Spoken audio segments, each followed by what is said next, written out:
ikaw ang pag-alagad sa Ginoo. Sa kakapoy nagpabiling ang pagtuo. Ang Diyos nga matinumanon ug balaan, sa iyang mga anak siya nag-atiman. Padayon pag-alagad igsuon, sa mga pagsulay ikaw magpadayon.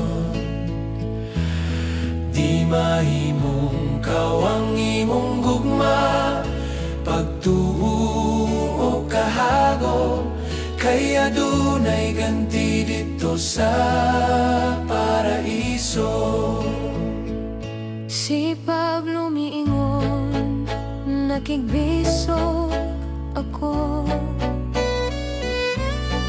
Gituman niya ang buluhaton sa Ginoo. Ug karon adunay korona sa pagkamataron,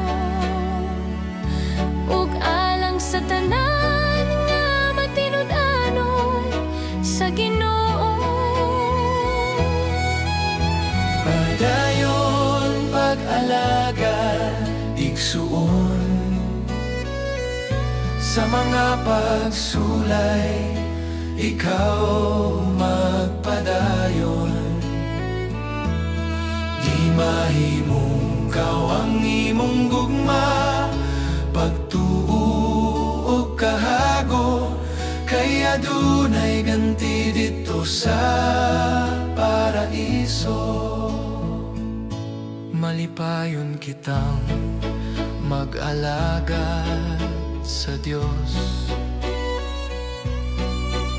sa atong kahago siya mubalos, sa atong pakigbisog matag adlaw. Sa Diyos kita may kalipay o kalinaw.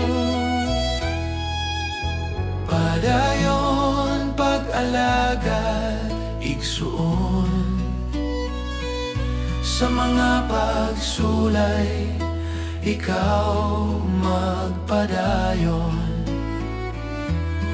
Di mahimong kawang imong gugma, pagtuo o kahago, kay adunay ganti dito sa paraiso.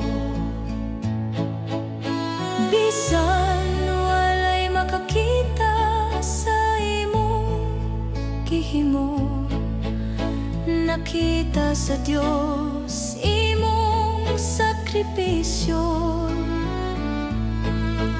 Matag paghilag ug matag pagampo, dunay bilis sa tubangan sa Ginoo. Padayon pag-alagad igsuon, sa mga pagsulay ikaw magpadayon. Di mahimong kawang imong gugma, pagtuo o paghago, kay adunay ganti dito sa paraiso. Padayon pag-alagad igsuon, sa mga pagsulay ikaw magpadayon. Di mahimong kawang imong gugma, pagtuo o paghago, kay adunay ganti dito sa paraiso. Di mahimong kawang imong gugma, pagtuo o paghago, Kaya dunay ganti dito sa paraiso.